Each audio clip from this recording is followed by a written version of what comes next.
Narito tayo ngayon upang matunghayan ang nagiinit, nagbabaga at talaga namang usap-usapan at nagtitrending na latest issue ni Ate Erica.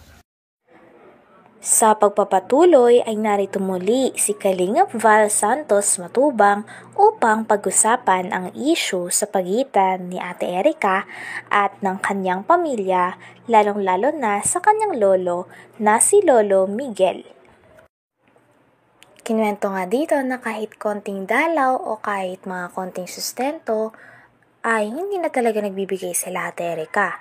Ngunit sinasabi nila sa mga tao na nanonood sa YouTube na sinusustentohan daw nila sila Lolo Miguel kahit hindi naman. Ingap. Anong ilabas? Yung mga paninirang halimbawa na parang kami ay walang-wala nang nabili dito sa ano na ito. Halimbawa yung tagay po ng tindahan. Yung daw po. Yung ganyan.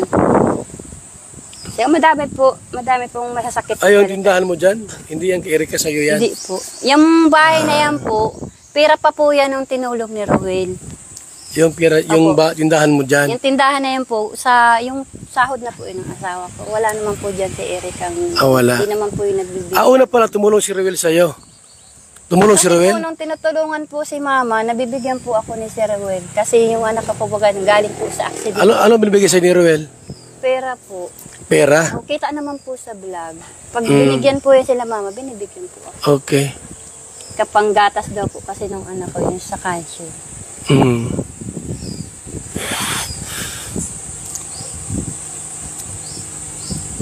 At least nabahayan na sila Erica. Meron na po. Bahay sila doon. Pero hindi pupunta rito? Hindi dumadalaw dito, no? Hindi na po. Mula po nung bagong taon. Hindi na po yun dito nagpunta. Nung kasagsagan pong nasa ospital yan si Mama. Baka may sama ng loob sa inyo. May nagawa kayo hindi maganda kay Erica. Para po sa amin, tiyahin. Ngayon na lang naman po akong siguro may sama ng loob sa akin kasi ako nag-video po. Ngayon, po. Pero kung kami po, wala naman po. Nadamay lang po kami dito kay Papa. Kasi yun po yung naging alitan. Kasi nung po kasing nag-ano po doon sila sa pera na ayaw nilang ibigay. At sabi naman kasi ni Erica, kung di naman sa kanya, di siya binablog, walang pera. Sa kanya ibinigay ni Rab yun. Sabi naman po kasi ni Papa, kung ganyan din naman ang ugali ninyo, kung gustong-gusto ng lula ninyo makakita, ayaw naman ninyong pagbigyan, ay magsarili na kayo. Yun po yung pinag-umpisahan po ng alitan po nilang mag-ako.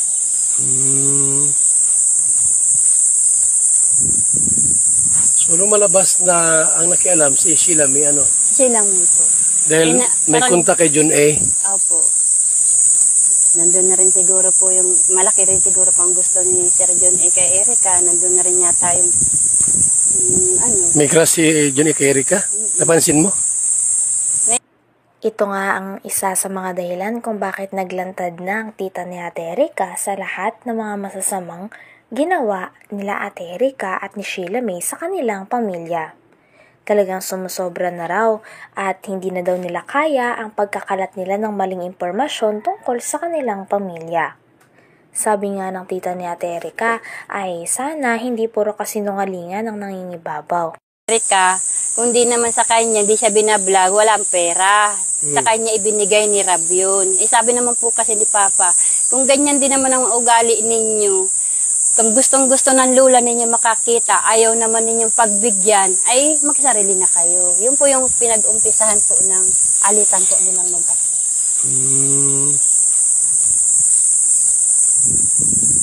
So, nung malabas na ang nakialam, si Sheila may ano? Sheila may po. Dahil may kontak kay John A. Opo. Nandun na rin siguro po yung, malaki rin siguro po ang gusto ni Sir John A. kay Erica. Nandun na rin yata yung, May crush si John A. kay Erica? Napansin mo?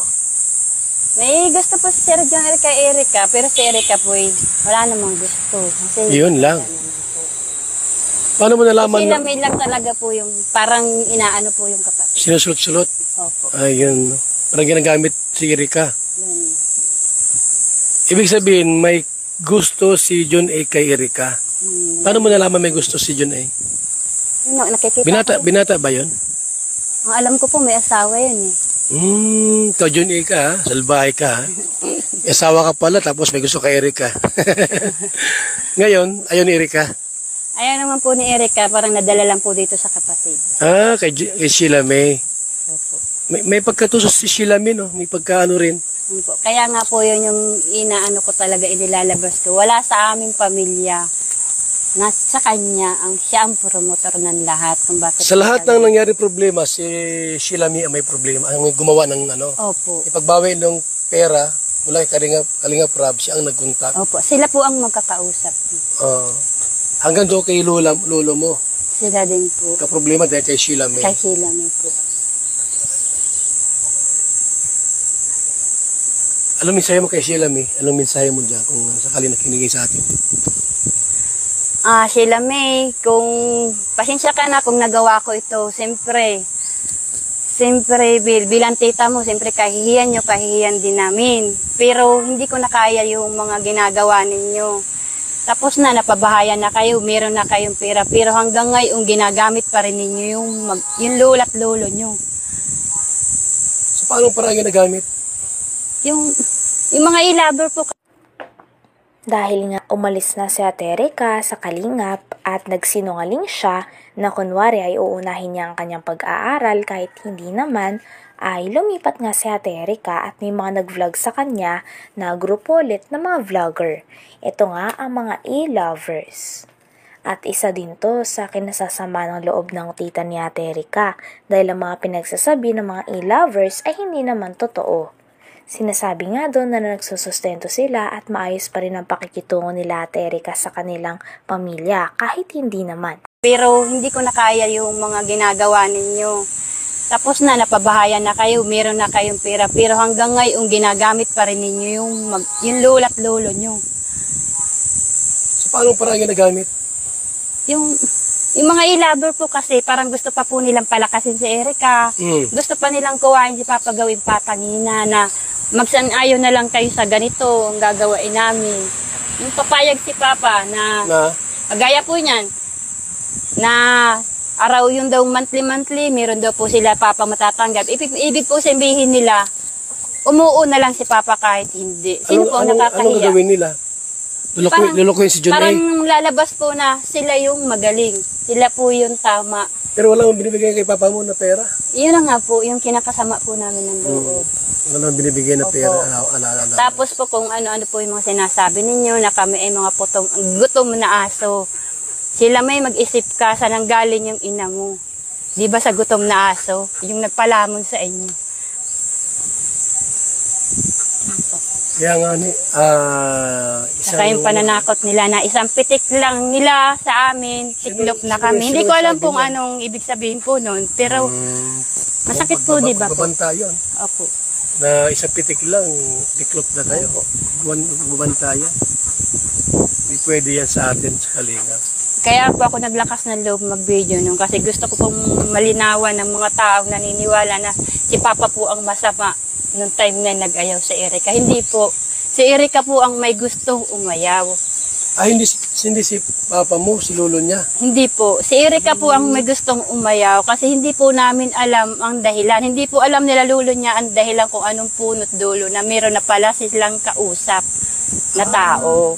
Ang sabi nila, mag-i-eskwela daw.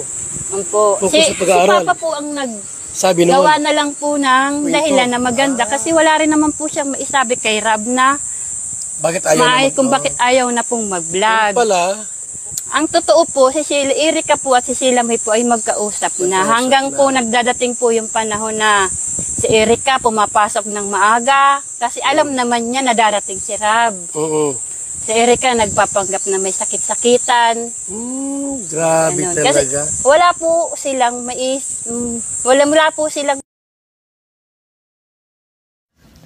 Hanggang dito na lamang muna ang ating nag-iinit, nagbabaga, pinag-uusapan at talaga ng mga nagtitrending na latest issue ni Ate Erika. Maraming salamat sa inyong panunood. Hanggang sa muli. Bye!